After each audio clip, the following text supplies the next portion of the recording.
Nasa linya naman ho natin si Senator Panfilo Fing Lacson, dating senador na ngayon po humaharap uli sa bayan bilang kandidatong senador. Sapagkat sabi po ng ating kagalang-galang na senador na ito, yun hong nangyari sa 2025 budget na pinirmahan na ng Pangulo pero may lumabas na yung bicameral report ay maraming blanco na may pirma na ng ilang mga senador at mga congressman na kasama sa BICAM. Ang sabi ni Senator Ping, the Filipino people needs an explanation. Kaya atin nung inanyayahan, nagpapasalamat tayo sa pagpapaunlak sa atin ni Senator Ping. Senator Ping, magandang gabi po sa inyo. Si Henry Uri at si Karen Oyong. Good evening po, sir. Henry, Karen, magandang gabi. At sa atin lahat, magandang gabi. Apo. Sen, bago po yung inyong mga reaksyon at siguro yung naisabihin sa ating mga kababayan at sa mga gumagawa ng budget, paki-educate nyo nga muna po kami ng kaunti. Paano ba ang budget ng gobyerno nagiging isang National Appropriations Act? Ano ba ang mga pinagdadaanan nito? At yun bang pagkakaroon ng bicameral conference na may mga blanco, yan ho ba'y talagang nangyayari? Walang information na nangyari na yan before. Kasi ngayon lang naman lumabas na mayroong mga blank spaces o blank appropriations dahil natuklasan niya ni Congressman Sid Ugab dahil isa siyang kongresista. At dati siyang chairman ng Appropriations Committee ng Kongreso, ng Lower House. So, ang fast forward tayo, no, bago natin balikan yung budget process, sa nagsisimula at sa nagtatapos. Ang pinag-uusapan na lamang dito, kasi maliwanag na yung BICAM report, pirmado, nakita ko mismo at least yung BICAM report ng Senado, na hindi naman ito magkakaiba sa BICAM report ng House, kasi product yan ng Bicameral Conference Committee deliberations. Now, meron talaga mga blank spaces doon na parang nasa 12-13 pahina out of the 200 pages ng BICAM report. Kasi ang nakapaloob lang sa BICAM report, ito yung mga disagreeing provisions na kung saan hindi nagkasundo, iba yung version ng House, iba yung version ng Senado.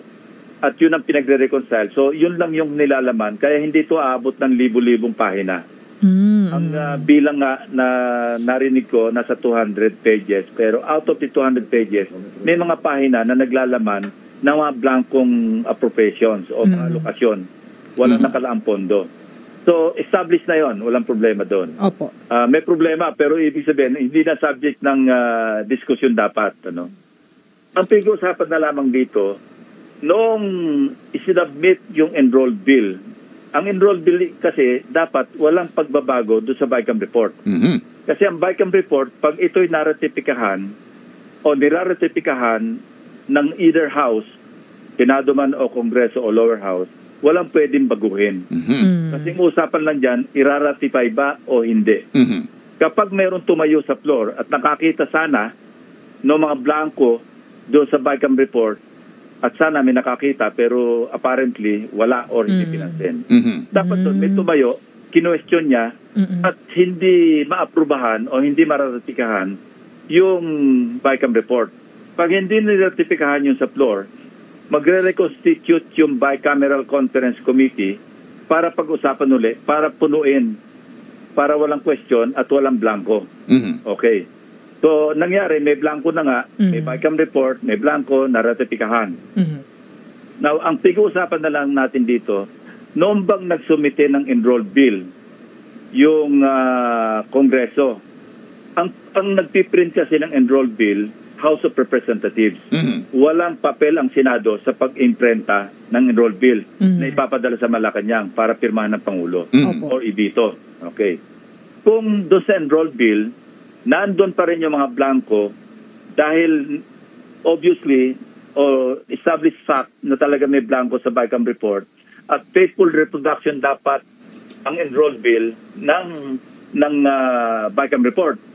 So kung meron pa rin mga blanco doon at nakarating sa Malacanang, ang ibig sabihin sa executive branch nagkaroon ng pagtatawag na fill in the blanks, no? malamang yan, ang nagawa niyan, DBM or yung miyembro ng DBCC. Kasi bago nila ilagay sa table ng presidente para pirmahan, hindi ko naman ma-imagine o wala makakapag-imagine na may mga blanco doon. Hindi pipirmahan ng Pangulo. Siyempre, makikita nila si Executive Secretary Bersamin o si Secretary Enrile. Hindi makakalusot yun.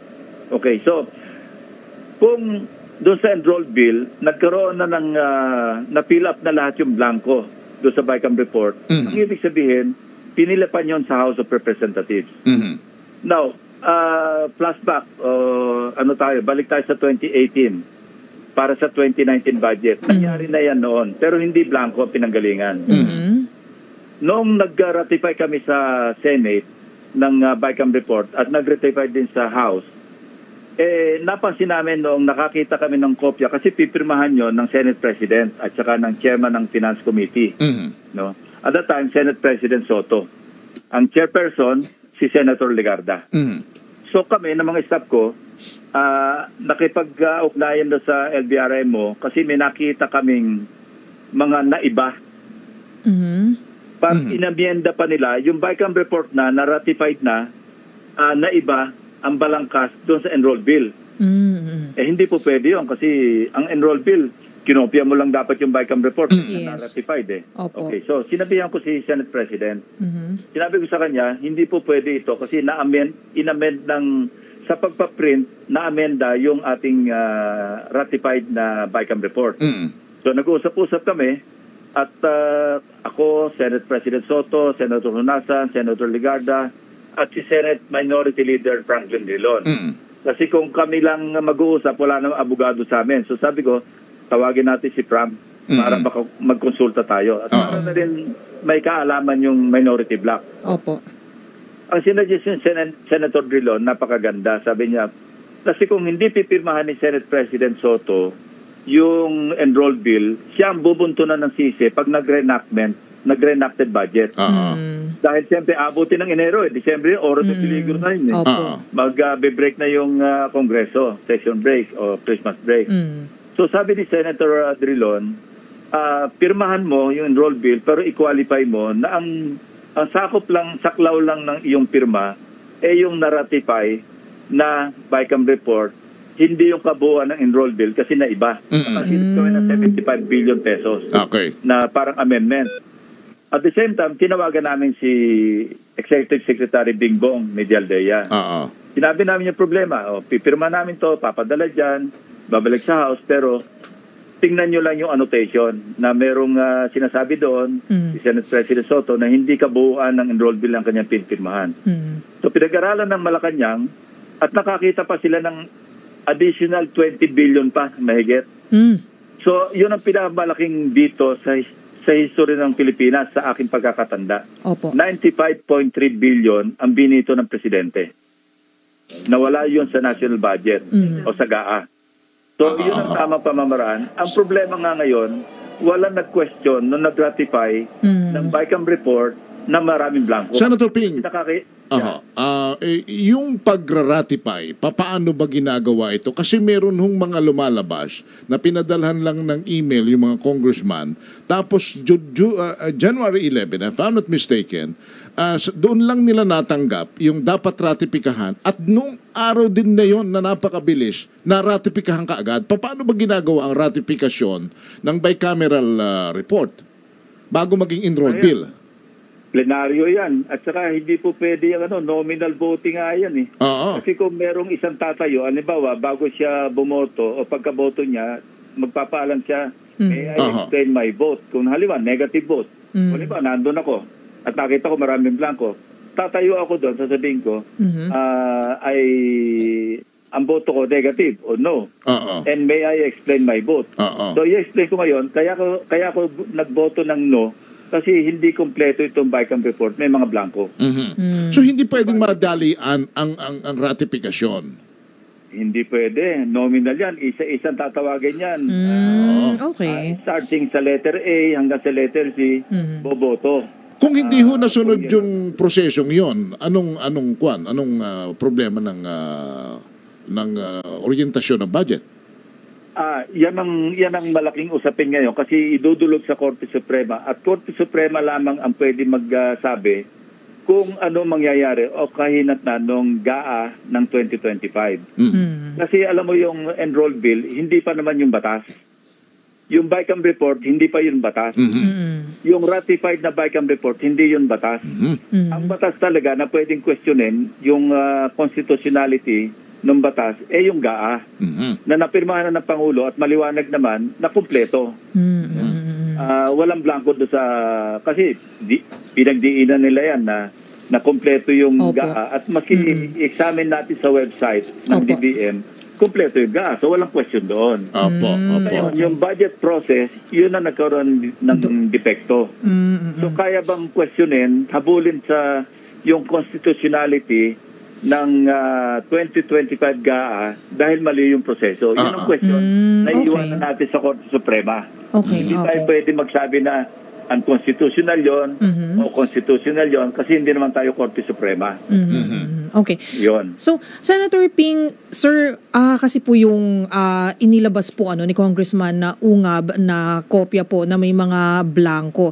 Ang katanungan nga ng marami saan nanggaling yon? Bakit may mga blanco? And then nabanggit nyo nga kanina na hindi naman pipirmahan ng Pangulo ang isang blanco po na budget. So ibig sabihin filled up na po, kumpleto po, wala pong blanco at assuming po na wala rin pong mga irregularities. Nabanggit nyo ang DBM kanina. Ano po ba ang role nito at bakit sa gitna po na yon ay maaari po, we're not saying na sila po yun, pero we're just speaking in theory, bakit maaari po na sila po ang pwedeng mag-fill up naman po nung mga blanco na manggagaling naman po sa BICAM report? O pwedeng sila nag-fill up kasi sila talaga yung pangunahing ahensya na bago ipapirma sa Presidente yung General Appropriations Bill na para maging GAA, sila talaga nag-scrutinize niyan. Kaya pwedeng sila nag-fill up kung sinasabi ko nga kanina, kung yung enrolled bill na pinadala ng Congress sa Malacanang, nandun pa rin yung mga blanco. Hindi na fill upan nung sa House. Opo. Kasi ipwera ko na yung Senado kasi ang Senado hindi naman involved sa pag-imprenta ng enrolled bill. Sa House yan piniprint. Okay. So ang pwede lang gumalaw, na tulad ng nangyari ng 2018 sa 2019 GAA, ginalaw ng House of Representatives noon, yung BICAM report, inamend nila, iba yung lumabas sa enrolled bill. So kung sa BICAM report, at sinabi ko nga kanina, establisado na ito kasi ako mismo, nakita ko na yung BICAM report ng Senate, napirma nito ng at least binilang ko at least 14 senators. So majority ng Senate ang nag-ratify. So valid yung ratification pero ang nilalaman, yun ang questionable. Binago ng Kongreso. Kung hindi natin alam kasi hindi natin nakikita yung kopya ng enrolled bill Kung makita lang natin yung kopya ng enrolled bill at mai-compara natin side by side with the BICAM report either ng House o ng Senado na dapat hindi magkaiba kasi pag-ratifikan yan, niratify mo, bicameral, pinanggalingan yan, both houses na So kung may pagkakaiba yung BICAM report na na-ratify at yung enrolled bill, ang gumalaw nun sa House. Okay. Pero kung walang pagkakaiba, yung enrolled bill at saka yung BICAM report at nanatili yung mga blanco sa enrolled bill, ang nag-fill in ng mga blanco, malamang DBM. Senator, paano po ito? Nabanggit nyo kung pwede lang po na ma-compare natin side by side. Ano po ba yung pwedeng maging hudyat nito gayong po na ay napirmahan na po at meron na po tayong budget, national budget for 2025? Napakagandang tanong. Yun din ang tanong ko. Then sinabi ko kanina na Korte Suprema lang ang pwede magsabi na yung GAA 2025 unconstitutional dahil yung proseso hindi nasunod. Ay, questionable. Okay. Kasi ang pwede lang questionin sa Korte Suprema ng isang batas, constitutionality, di ba? Pero sa ngayon, at base value, constitutional yung GAA. Kasi wala namang blanco Kompleto yung GAA na 2025. Kaya lang, yung pinanggalingan niya, yun ang may question. Kung sasabihin ng Korte Suprema, dahil ang proseso may depekto at hindi naaayon sa budget process na mandated naman sa Constitution, pwedeng ma-interpret ng Korte Suprema na unconstitutional yung GAA 2025. Kung hindi, mananatiling constitutional yung GAA 2025. Okay. Two questions from me, Senator Ping. Dito sa isang statement ni Senator Chis Escudero, our Senate President, ang binabanggit niya, according to Chis, SP Chis, the Bicameral Conference Committee report on the 2025 budget, which he signed, has a provision that allows the Committee on Appropriations and Finance to correct and fill items that might have been overlooked, noting that there are 200,000 line items in the budget measure. Yun ho ba'y maaring gawin at maaring ilagay na provision na ang Komite ng Appropriations at Finance ang mag-correct and fill the items? Hindi, plenaryo yan eh. Hindi po pwedeng ilang tao lamang ang mag-ratify ng BICAM report. At pag na-ratify na, hindi na pwedeng baguhin yun. Ibig sabihin, yun na yung lalamanin ng enroll bill. Eh, parang pinaubaya mo sa empleyado ng lower house at saka ng Senado yung national budget natin sa susunod na taon.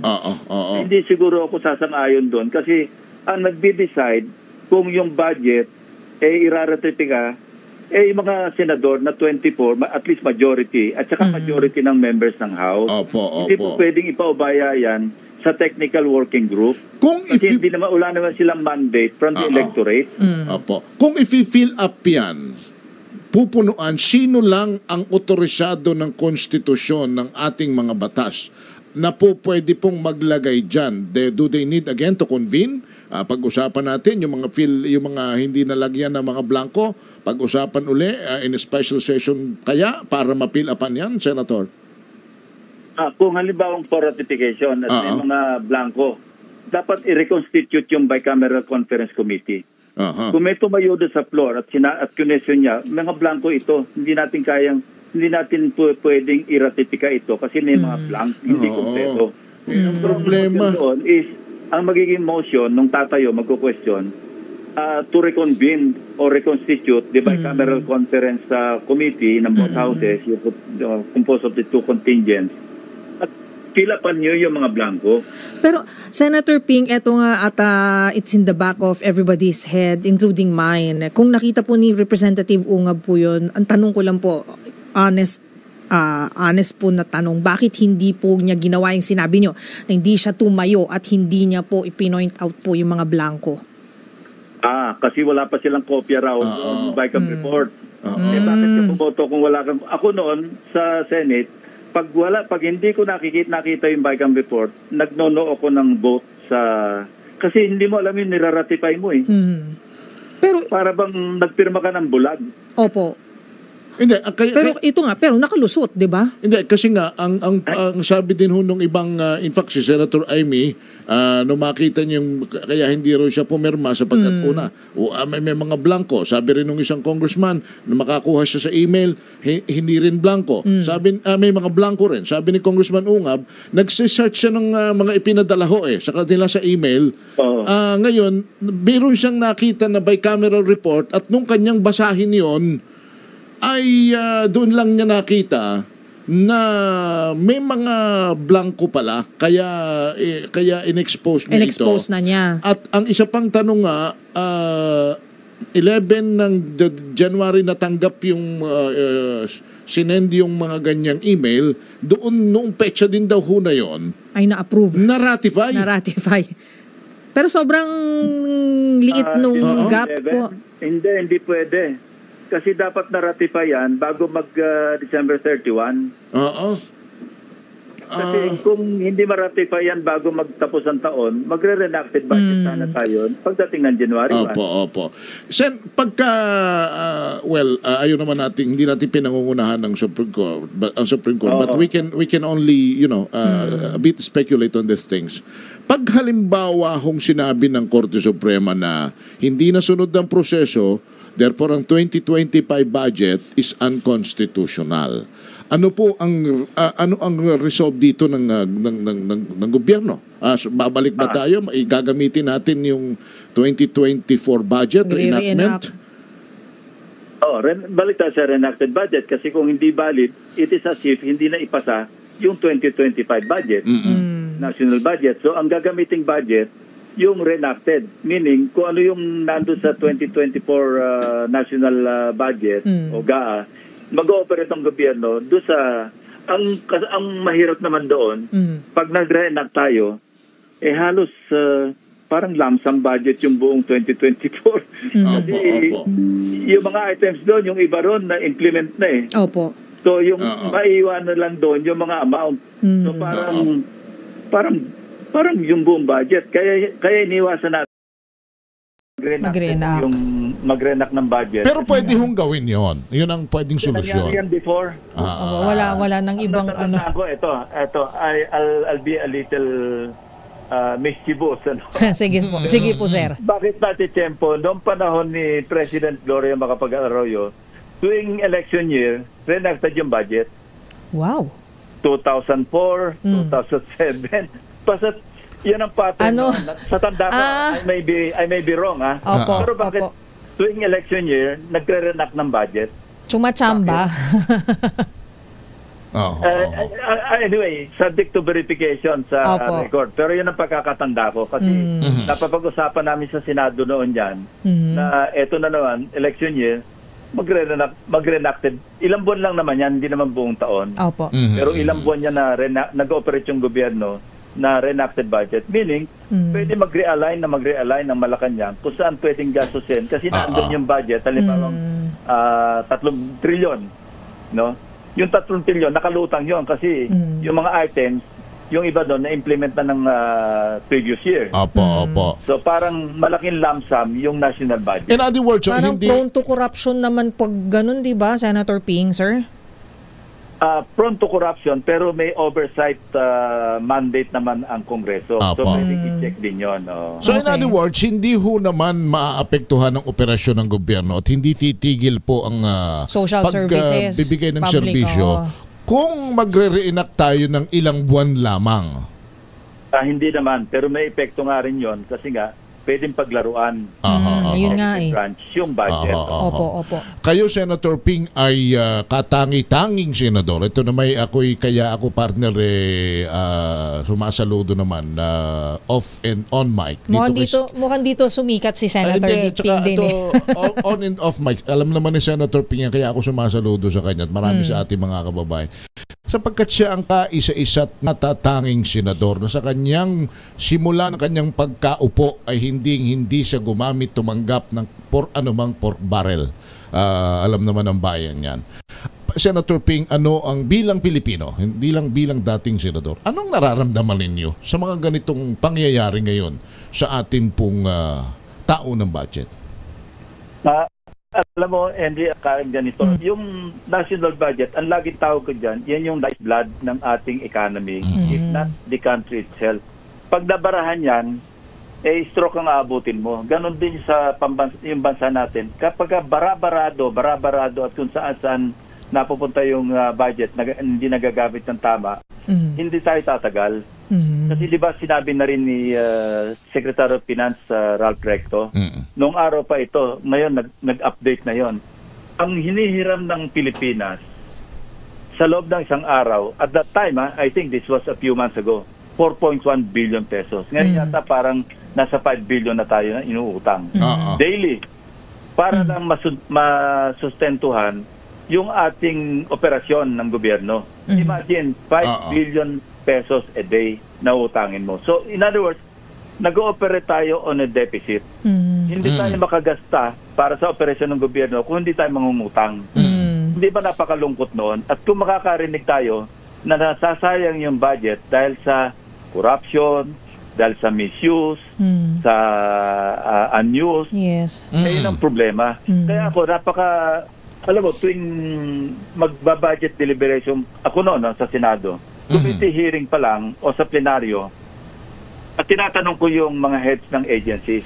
Of course, through the sponsor, pag nakakita ako kinukumpara ko lagi ng mga staff ko, yung National Expenditure Program, meaning the President's budget na sinabit sa Kongreso, at saka yung House version na pinapadala sa Senado.